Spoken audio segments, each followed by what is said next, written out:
Hello students, मैं श्वेता शर्मा आज आपको टेक्सटाइल फाइबर साइंस में meaning, definition, significance and characteristics के बारे में बताऊंगी। टेक्सटाइल फाइबर साइंस वस्त्र तंतु विज्ञान, इसका अर्थ, परिभाषा, महत्व और इसकी विशेषताएं आज मैं आपको इसके बारे में बताऊंगी। सबसे पहले मैं आपको बताऊंगी इंट्रोडक्शन। वस्त्र विज्ञान का इंट्रोडक्शन क्या है।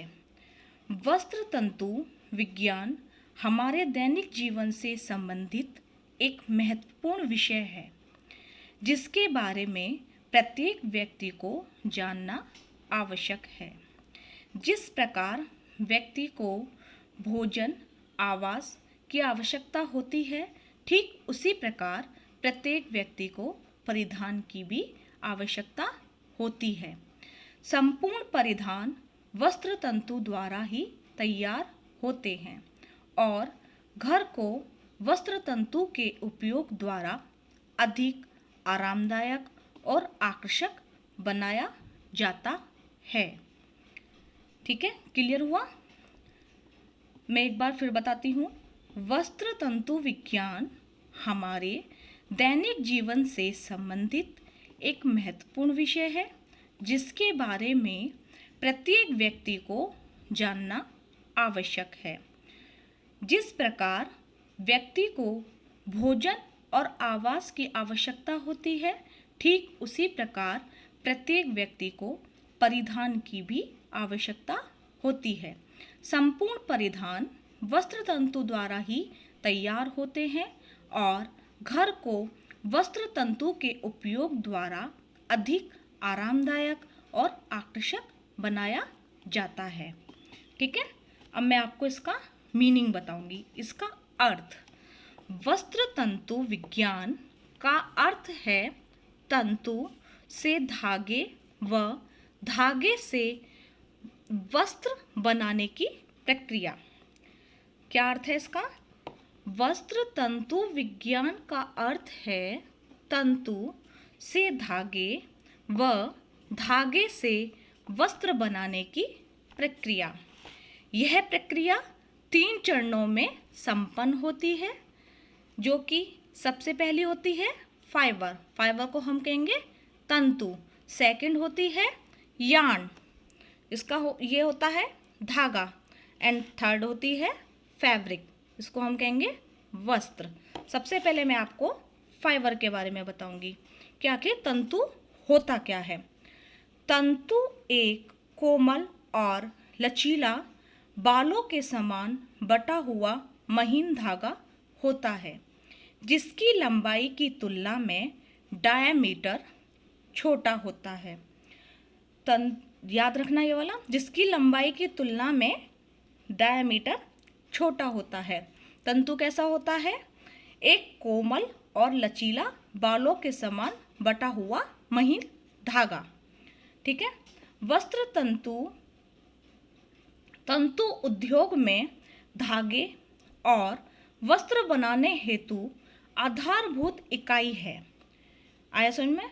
वस्त्र तंतु उद्योग में धागे और वस्त्र बनाने हेतु आधारभूत इकाई है।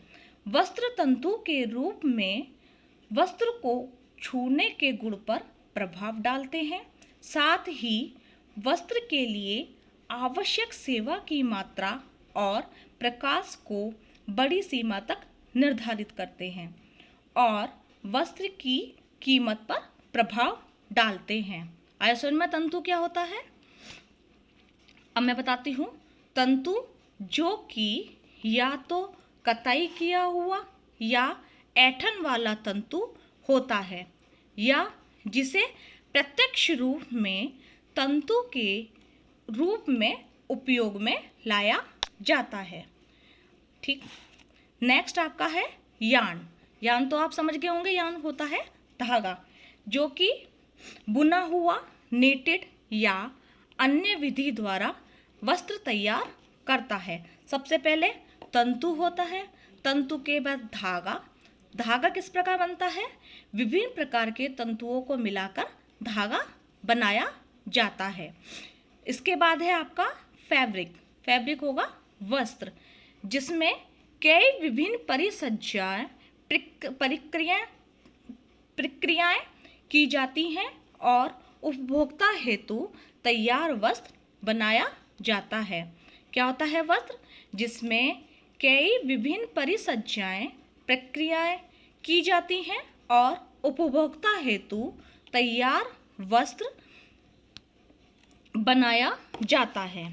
ठीक है, आया समझ में? एक बार मैं फिर आपको बताती हूँ। सबसे पहले फाइबर, फिर यार्न, नेक्स्ट आपका आएगा फैब्रिक, नेक्स्ट आपका टेक्सटाइल। तो इसमें होगा सबसे पहले आपका फाइबर।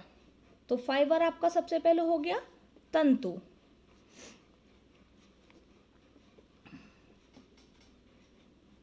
तंतु, ठीक है।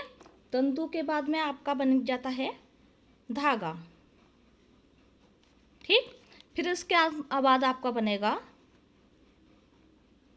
वस्त्र। ठीक है, फिर आपका बनेगा टेक्सटाइल, पहनने योग्य वस्त्र। हुआ क्लियर? अब मैं आपको बताती हूँ डेफिनेशन। वस्त्र विज्ञान वह विज्ञान है जिसके अंतर्गत वस्त्र बनाने वाले प्राकृतिक एवं कृत्रिम तंतुओं का वस्त्र निर्माण की समस्त विधियों का वस्त्र की परिष्कृति तथा परिसज्जा का वस्त्रों के रखरखाव एवं संग्रहण का उचित प्रकार से धुलाई का व्यवस्थित एवं वैज्ञानिक अध्ययन किया जाता है। क्या है? वस्त्र विज्ञान वह विज्ञान है जिसके अंतर्गत वस्त्र बनाने वाले प्राकृतिक एवं कृत्रिम तंतुओं का वस्त्र निर्माण की समस्त विधियों का वस्त्र की परिष्कृति तथा परिसज्जा का वस्त्रों के रखरखाव एवं संग्रह का उचित प्रकार से धुलाई का व्यवस्थित एवं वैज्ञानिक अध्ययन किया जाता है। ठीक है, ये हो गई आपकी डेफिनेशन। इसमें उपरोक्त कथन से हमें यह स्पष्ट हो जाता है कि वस्त्र विज्ञान एक व्यापक विज्ञान है, मतलब वस्त्र विज्ञान एक बहुत बड़ा क्षेत्र है। अब हम आपको बताएंगे इसका सिग्निफिकेंस, इसका महत्व। इसमें नंबर 1 है आपका मानव का वस्त्रों से बड़ा अटूट संबंध है। ये तो आपको हेडिंग से क्लियर हो रहा होगा कि मानव का वस्त्रों से बड़ा अटूट संबंध है। बस ना तो मानव वस्त्रों के बिना रह सकता है, ना वस्त्र मानव के बिना रह सकते हैं। इसमें मैं आपको बताऊंगी कि प्रत्येक व्यक्ति जन्म से मृत्यु तक वस्त्र तंतु से घिरा रहता है। हम वस्त्र तंतु के उत्पादन पर चलते हैं और पहनते हैं। हम वस्त्र तंतु के ऊपर और नीचे सोते हैं। वस्त्र तंतु हमें सुखाते हैं या हमें शुष्क रखते हैं। वह हमें गर्म रखते हैं और हमें सूर्य, अग्नि और संक्रमण से सुरक्षा प्रदान करते हैं। इसी प्रकार ये आपको क्लियर हो जाता है कि मानव का वस्त्रों से बड़ा अटूट संबंध है। आपकी सेकंड हेडिंग है वस्त्रों का सामाजिक मूल्य तो है ही, वस्त्र मानव सभ्यता व संस्कृति के भी प्रतीक होते हैं। ये हेडिंग से क्लियर हो रहा है कि वस्त्र मानव सभ्यता और संस्कृति के प्रतीक होते हैं। मैं आपको बताऊंगी कि आदिकाल युग जो था उसमें मानव घास, लता, पत्ते, मृत जानवरों की खाल आदि से अपने शरीर को ढका करते थे। लेकिन आज वस्त्र निर्माण कला अपने चरम सीमा पर है। इस मानव नित्य नए अनुसंधानों से आधुनिक रेशों से निर्मित परिधानों से अपने रूप को आकर्षण बनाने में प्रयुक्त करता है। तो वस्त्र मानव की सभ्यता और संस्कृति के भी प्रतीक होते हैं। थर्ड है आपका, परिधान शारीरिक आवश्यकताओं को संतुष्टि प्रदान करते हैं। ये बात बिल्कुल क्लियर हो रही है कि परिधान आवश्यकताओं को संतुष्टि प्रदान करते हैं। कैसे? वस्त्र गर्मी के मौसम में शीतलता प्रदान करते हैं तथा सर्दी के मौसम में उष्णता प्रदान करते हैं। तब इसी प्रकार वर्षा के दिनों में गीलेपन से सुरक्षा प्रदान करते हैं। ठीक है। नेक्स्ट है आपका, वस्त्रों का सामाजिक व मनोवैज्ञानिक महत्व भी है। ये बात बिल्कुल सही है कि वस्त्रों का सामाजिक व मनोवैज्ञानिक महत्व भी है। नेक्स्ट है आपका, व्यक्ति में आत्मविश्वास विकसित करने में सहायक सिद्ध होते हैं। वस्त्र व्यक्ति में आत्मविश्वास विकसित करने में सहायक सिद्ध होते हैं। नेक्स्ट, व्यक्ति को निखारने का कार्य करते हैं। वस्त्र व्यक्ति को निखारने का कार्य करते हैं। फिर नेक्स्ट है, परिधान व्यवहार से जुड़े होते हैं। परिधान जो होते हैं व्यवहारवादी होते हैं, वो व्यवहार से जुड़े होते हैं। यह आपका हो गया वस्त्रों का महत्व। अब मैं आपको बताऊंगी कैरेक्टरिस्टिक्स, इसकी विशेषताएं। सबसे पहले इसमें इसकी निम्न विशेषताएं होती हैं। गृहिणी को समझने के लिए इसकी विशेषताओं पे गृहिणी मेन प्रकाश डालती है। जैसे प्रयोजन। वस्त्र खरीदते समय निम्नलिखित बातों का ध्यान रखा जाता है। वस्त्र खरीदते समय सर्वप्रथम आपको ये ज्ञात करना जरूरी होता है कि आप किस प्रयोजन के हिसाब से वस्त्र को खरीद रही हैं। यह आपके मस्तिष्क में स्पष्ट होना चाहिए, आपके माइंड में पूर्ण रूप से स्पष्ट होना चाहिए। उसी के अनुरूप वस्त्र खरीदना उत्तम होता है। नेक्स्ट आपका है टिकाऊपन। वस्त्र किसी भी प्रयोजन के लिए खरीदा जाए उसमें टिकाऊपन का गुण आवश्यक होना चाहिए। टिकाऊपन में क्या होना चाहिए? उसके रंग पक्के होने चाहिए, वस्त्र की बुनाई पूर्ववत बने रहना चाहिए, मतलब उसका प्रिंट मिसप्रिंट नहीं होना चाहिए तथा अधिक समय तक चलना चाहिए। ठीक है। नेक्स्ट आपकी हेडिंग है कार्य क्षमता। विभिन्न प्रकार के वस्त्र उनके विशिष्ट कार्य को ध्यान में रखकर खरीदे जाते हैं। जैसे मान लीजिए आपको सोफे के कवर के लिए चाहिए वस्त्र, पर्दे का कपड़ा चाहिए, तो परिधान के लिए कपड़ा चाहिए, तो आप उसकी कार्य क्षमता को देखते हुए वस्त्र को खरीदना चाहिए। नेक्स्ट आपकी हेडिंग है मौसम के अनुकूल वस्त्र। जैसा कि मैं आपको पहले ही बता चुकी हूँ कि वस्त्रों को मौसम के अनुकूल लेना चाहिए। गर्मी वस्त्रों का कार्य शरीर को गर्मी, सर्दी व बरसात से रक्षा करके शरीर को सामान्य ताप पर बनाए रखना होता है। नेक्स्ट आपका है उचित एवं पक्के रंग। रंगों का जीवन में विशिष्ट स्थान है। रंग हमारी भावनाओं को साकार रूप देते हैं। वस्त्रों का रंग व्यक्ति की त्वचा, रहने का स्थान तथा समय के उपयुक्त होना चाहिए।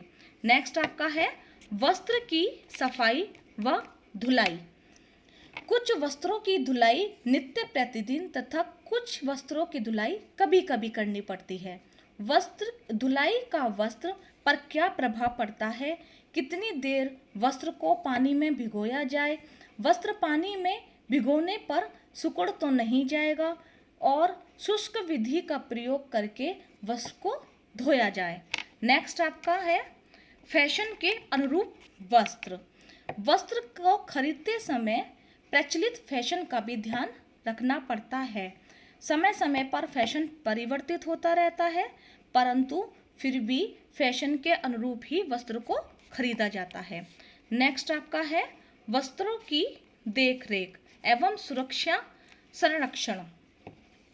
वस्त्रों की देखरेख व उन्हें संरक्षण करके करके रखने की समस्या ऐसी समस्या है जिसका सामना प्रत्येक गृहिणी को करना पड़ता है।